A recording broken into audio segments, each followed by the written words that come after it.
Naši dragi in spoštovani kolegi, ki delate na različnih mednarodnih operacijah in misijah, vesela sem, da lahko pozdravim vse vas, hkrati pa tudi, da lahko med nami pozdravim našega spoštovanega predsednika vlade.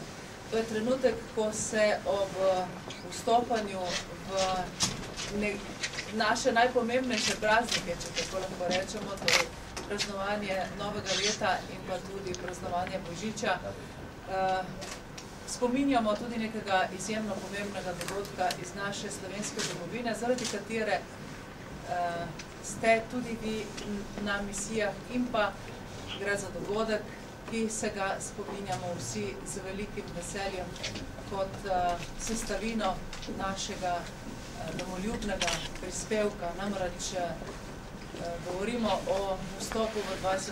obletnico naše samostojne domovine.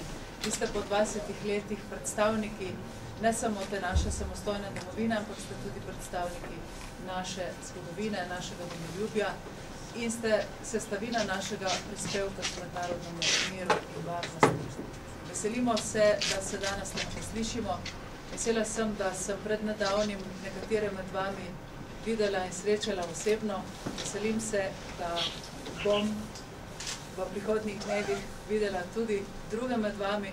Vsekakor pa želim vam vsem srečno, zdravo, uspešno leto in predvsem proslavite, prosim, teh naših 20 let samostojnosti tako, da bomo vedeli, da ste z nami in da boste vi vedeli, da tudi mi mislimo na vse vas.